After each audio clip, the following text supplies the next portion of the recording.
तथा दस्त्र रोग नाशकारी नाम से अभिहित हो गए। तदंतर सूर्य देव ने संज्ञा के समक्ष अपना रूप प्रदर्शन किया। उन्हें देखकर संज्ञा भी तुष्ट तथा आनंदित हो गई। उस शुक्र संयोग तथा भूमि के गुण से अश्वारूढ़ कुमार उत्पन्न हुए।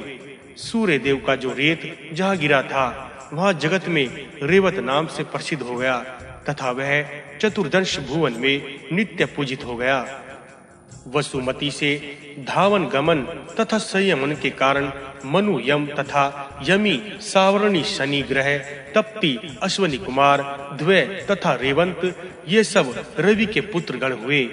इस प्रकार इनमें पूर्व में जो थी वे संज्ञा थी और जो आदित्य जो छाया थी वे पार्थ भी कही जाती हैं। जो संज्ञा है वे राज्ञ हैं और जो छाया है वे है निशुभा। राज धातु का अर्थ है दीप्ति जो सदा प्रदीप्त है। वे राजा एवं समस्त प्राणीगण के मध्य अधिक दीप्ति लाभ करते हैं। अधिक रूप से दीप्त होने के कारण वे राजा कहलाते हैं। संज्ञा राजपत्नी होने के कारण राज्ञी कहलाती है। राजा द्वारा संचालित होने के कारण उन्हें ऐसा कहा गया है। शुभ धातु का अर्थ है संचालन, अतएव निशुभा का अर्थ है निश्चला जो अत्यंत रूप से विद्यमान है, अथवा स्वर्ग में जो शुद्धा विवर्जित है, दिव्य छाया में जो प्रवेश करती है। इस कारण उन्हें निशुभा कहा गया है। यम उस अभिशाप से अत्यंत पीड़ित होकर धर्म द्वारा पिता द्वारा रक्षित हुए थे, इसलिए उनको धर्मराज कहा गया है। शुभ कर्म के द्वारा यम ने परम धुति प्राप्त किया तथा पितृगण का आधिपत्य एवं लोकपाल तत्व पाया। इनमें से जो ज्येष्ठ मुनि थे उनसे ही सृष्टि हुई है।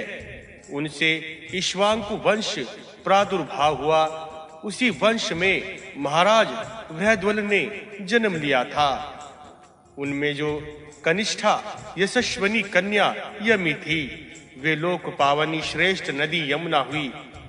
मनु प्रजापति एवं महातपा सावरणी भविष्य में सावरणी मनु होंगे।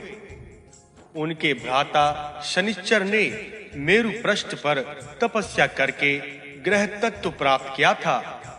जो तप्ती नामक सूर्य की कनियसी कन्या थी वे राजा संवरण की मंगलमय पत्नी हुई।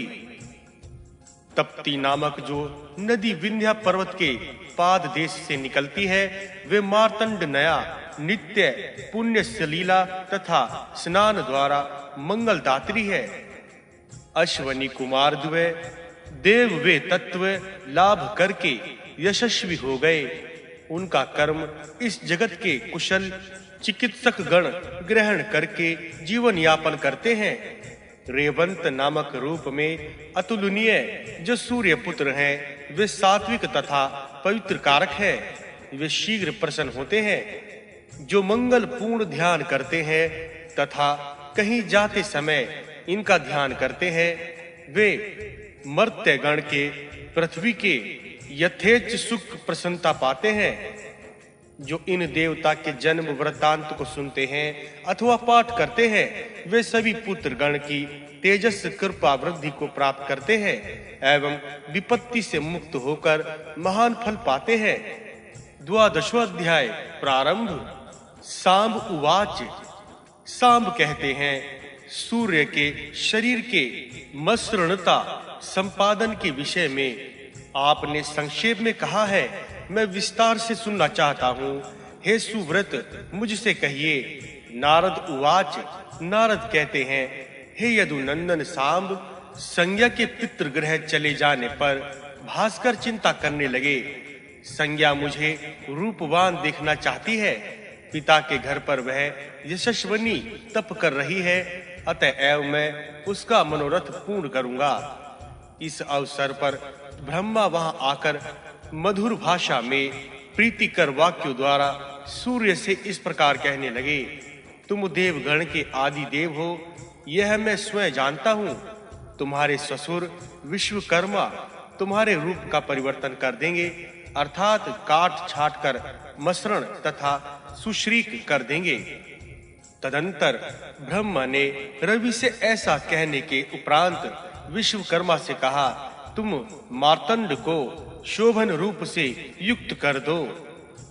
तदंतर भगवान ब्रह्मा के आदेश अनुसार विश्वकर्मा ने ग्रहणी चक्र पर भास्कर को स्थापित करके धीरे धीरे उनके रूप को मसृणता प्रदान किया। तदंतर ब्रह्मा सभी देवगण के साथ उनकी वेदांग सम्मत नानाविध ग्रह स्तोत्र से स्तुति करने लगे। हे जगन्नाथ, आपका मंगल हो। वर्षा, ताप तथा दिन प्रदान करने वाले हे देव दिवाकर, लोगों का शांति विधान करिए। तदंतर रुद्र तथा विष्णु ने उनकी स्तुति की। हे देव, हे दिवसपते, आपका मृषण तेजस वर्धित हो। तदंतर इंद्र ने मसृणता प्राप्त सूर्य की स्तुति की। जय हो, हे देव, आपकी जय हो, आप जय लाभ करें। हे जगतपते, आपकी सदा जय हो। तदंतर विश्वामित्र आदि समस्त ऋषियों ने स्तुति की। आपका मंगल हो। यह कहकर वे सभी विविध स्तोत्र को पढ़ने लगे। बालखिल्य आदि वेदोक्त आशीर्वाद द्वारा उनकी स्तुति करने लगे। हे नाथ, आप मोक्ष आर्थी गण के मोक्ष तथा ध्यान को विदों के सर्वदा ध्येय है। सकल प्राणी गण के आप स्वर्ग प्रापक हैं। आप ही में सब कुछ प्रतिष्ठित है। हे देवेश, प्रजागण का मंगल हो। जगतपते, आप प्रसन्न होइए हे प्रभु। हे विधाधर नाग, यक्ष, राक्षस, पनग सभी अंजलि बंध होकर रवि का मन तथा कानों को सुखावहा लगने वाले विचित्र स्तोत्र पढ़ने लगे। हे भूत भावन, आपका तेज सभी प्राणीगण सहन कर सके। तदंतर हा हा, हु, तुम्बुरु तथा नारद स्तुति करने लगे। गंधर्व कुशल गण रवि संबंधित गायन गाने लगे। षणज, मध्यम, गांधार ग्राम त्रय में जो विशारद थे वे मूर्छना तथा ताल के संयोग से गायन करने लगे। विश्वाची, धृताची, उर्वशी, तिलोत्तमा, मेनका, सुजन्या तथा अप्सरागण में श्रेष्ठ रंभा नृत्य आरंभ करके मसृणता प्राप्त विभा वसु के उद्देश्य से हाव भाव विलास के द्वारा अनेक अभिनय करने लगी। तत्पश्चात अति मधुर अव्यक्त कलकल ध्वनि उत्थीन होने लगी, जो सभी देवताओं के मन तथा कर्ण के लिए सुखप्रद थी। तत्पश्चात तंत्री, वीणा, वेणु, प्रभृति, दुर्धर, प्रणव, पुष्कर, मृदंग, पठ, देव, दुंदभी, शत, सहस्त्र शंख बजाए गए। गंधर्वगण गायन करने लगे। अप्सरागण नृत्य करने लगी। तुर्य वादिक शब्द की ध्वनि से कोलाहल होने लगा। तदंतर पद्म केसर युक्त करपुट का ललाट में विन्यास करके तथा समस्त देवगण ने भगवान सूर्य को प्रणाम किया। समस्त देवगण कृत इस कोलाहल के मध्य में विश्वकर्मा धीरे धीरे सूर्य देव के तेज को खंड खंड छेदित करने लगे। हिम, जल तथा ताप और काल के जो कारण है, ब्रह्मा विष्णु से जो संस्तुत है, उन सूर्य की मसृणता का जो संपादन करते हैं, पाठ करते हैं, वे आयु समाप्ति के अनंतर सूर्य लोक प्राप्त करते हैं। त्रयोदशो अध्याय प्रारंभ। सांब उवाच। सांब पूछते हैं, घृण चक्र से जब सूर्य देव मृषण हो गए, तब ब्रह्म आदि देवगण ने जैसे उनकी स्तुति की वह कहिए। नारद उवाच। नारद कहने लगे, तदंतर विश्वकर्मा प्रहष्ट अंतकरण से मार्तंड की यह स्तुति करते करते उनको मृषण करने का कार्य करने लगे।